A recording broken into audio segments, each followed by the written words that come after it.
Welcome to Health Professional Radio. I'm glad that you could join us today. Our guest in studio is Dr. Stephanie Carnes. She's the president of the International Institute for Trauma and Addiction Professionals. It's a company that provides training and materials to addiction professionals. She's here to discuss, several studies that reveal sex addiction and the need for an official diagnosis for sexual disorder. Basically, she's here to answer maybe the question, is sex addiction a real disorder? Welcome to Health Professional Radio, Dr. Carnes. Thank you for having me, Neal. Thank you. Now, you're the author as well of several books, Mending a Shattered Heart, a guide for partners of sex addicts facing addiction, starting recovery from alcohol and drugs, and facing heartbreak, steps to recovery for partners of sex addicts. Is sexual disorder, has that been your interest ever since you became a doctor, a Ph.D.? It wasn't initially. I started working in chemical dependency and in the addiction field, and over time got more involved in working with sex addiction. My father is actually a pioneer in the field, Dr. Patrick Carnes. A lot of people are familiar with his work. And so he and I started working together, and in about the last 15 years I've been specializing in the area of sex addiction. Okay. So sex addiction, you're saying that there's a need for it to be classified as a sexual disorder. Is that not the case now? Yes, it's not, actually. The Diagnostic and Statistical Manual of Mental Disorders, which is the sort of diagnostic Bible for psychiatrists, it used to contain a category called non-paraphilic sexual addiction, and it was removed about 20, 30 years ago. And so since then, there's been a lot of controversy about what we're going to call it, and a lot of questioning and confusion, and certainly in the media, about whether sex addiction is real. And we're actually at the point now where most of the professional health organizations agree that this is a very real thing, and there's a lot of research on it. However, there's still a lot of controversy about what we're going to call it. So some people will prefer to use the term sexual compulsivity. Some people use the term addiction. Some people look at it as impulse control disorder or hypersexual behavior. But in general, most practitioners and researchers do agree that this is an actual problem at this point in time, but it is not yet in the DSM, which means that people can't get insurance reimbursement, there's less research funding for it, and so it really keeps the problem stigmatized and not a lot of resources for people struggling with the disorder. So basically, there's been a 25 to 30 year, halt in research and opinions and papers being written and whatnot, and treatment therapies being developed simply because it was taken out of the diagnostic manual.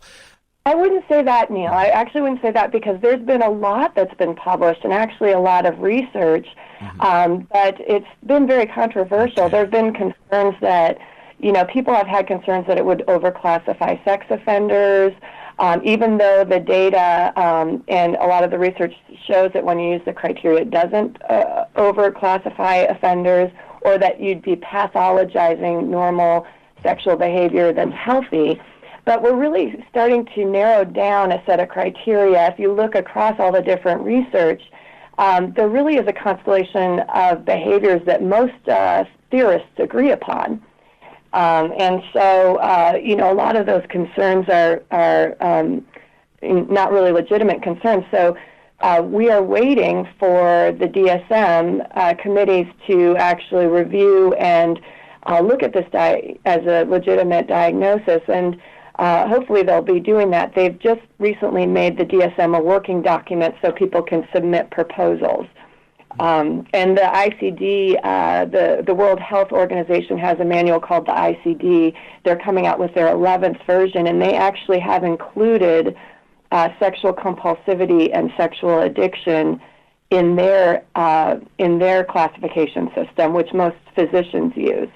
So the DSM is sort of the last to come to the party, so to speak. But we're really trying to advocate that a diagnosis be put in there so that people can, get insurance reimbursement and research funding can be opened up and that type of thing. Are there criteria that exist that are included in the DSM for sexual deviations, things that you might treat a offender for who's trying to be rehabilitated from an institution? Is that something that has caused some of the confusion? I heard you mention something having to do with laws versus addiction as opposed to offenses. Right, exactly. And so, yes, there are diagnoses that are in the DSM. For example, like paraphilias, which can range from everything from sexual sadism and masochism to exhibitionism and voyeurism to pedophilia. And obviously this, to be a diagnosis, these things have to occur for a certain amount of time and have to cause distress to the person or unwilling victims, that type of thing. But there are certainly diagnoses, and oftentimes offenders might have a paraphilia diagnosis or an antisocial personality profile. So there certainly are many diagnostic categories that might be appropriate. Mm-hmm. So having a sexual addiction has nothing to do with the type of sex. It has to do with whether or not it causes problems for you and those around you. Is it similar to drug and alcohol addiction? Yeah, it is actually. And we look at the type of thing we look for is like, people continuing despite consequences. We look for a pattern of compulsive behavior over time, excessive amounts of time doing the behavior or recovering from the behavior, efforts to stop the behavior, consequences because of the behavior. So it's really not so much about what the behavior is that they're doing, just like whether an alcoholic drinks gin or beer, it doesn't really matter. But it's the constellation of the consequences and criteria that we're looking at. Most sex addicts are, the most common things are pornography, obviously, prostitution, anonymous sexual encounters and hookups. Those would definitely be the most common types of presenting issues. Do you consider an addiction to pornography to be a full-blown sex addiction, or can a sex addiction include pornography, or are they separate? Yeah, sometimes they're not separate. Sometimes you have a pornography addict that is also engaging in other types of behavior, so they're not mutually exclusive. But there are people that are researching now how porn addiction might be different from sex addiction and how treatment approaches should be different. And there's been a lot of neuroscience research that has really shown how pornography is similar in the brain in terms of the neuroscience, and how it's similar to drug and alcohol addiction with fMRI research and things like that. So there is a lot of research that's going into pornography addiction itself, and there is some overlap, obviously, in treatment techniques between the two groups, but there are certainly things that are unique depending on how the sex addiction is presenting for that individual. Now, we've touched on a few things that could contribute to the lack of it being included in the DSM. But as an author of several books and information website and whatnot,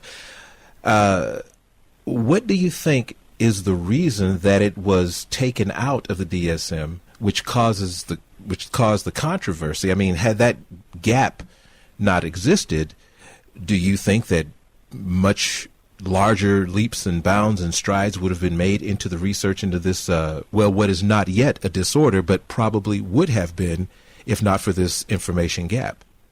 Yeah, I think that it has held back the research in this area.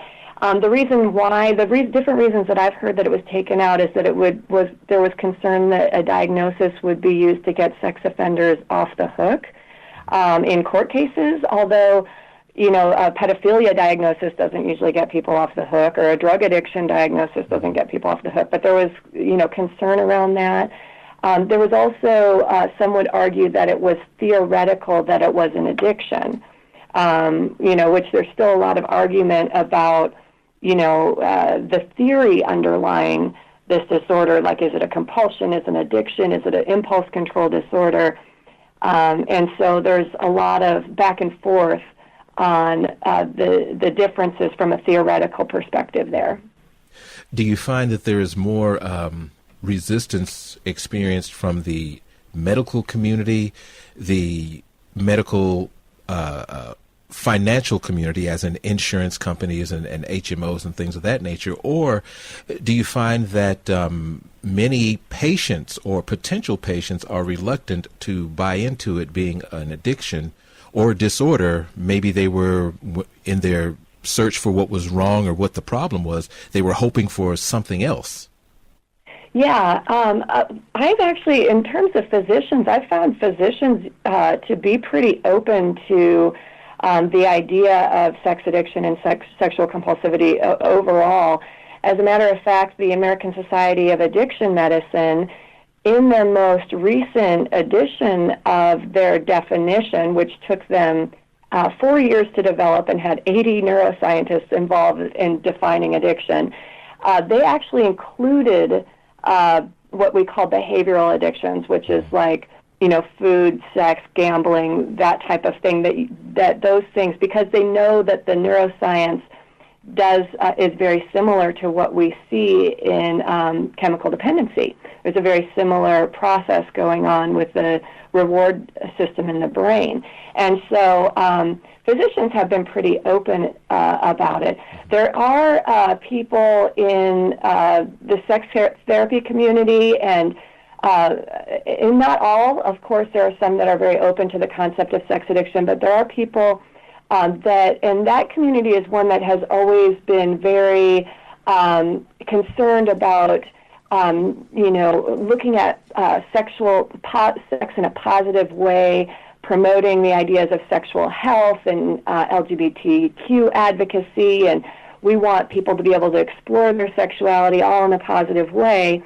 And so as a result of that, there are some of those individuals that are reticent to look at sex as a disorder or to pathologize anything sexually. And so some people have, there are still some people out there you'll see that will, say that sex addiction is not real, it's a myth, it doesn't exist, and it just really, it's very difficult for our clients to, it's stigmatizing, it makes it harder for them to reach out for help, it sort of denies their reality. And so that's why it's so important for us to get a diagnosis back in the DSM so people see this as a legitimate concern. Now, in wrapping up, Dr. Carnes, where can our listeners go and learn more about the International Institute for Trauma and Addiction Professionals? Sure. You can go to www.iitap.com, and you can also go, for more information on sex addiction, you can go to www.sexhelp.com. And as far as your books, Mending a Shattered Heart, Facing Addiction, and Facing Heartbreak, where can we get copies of those books?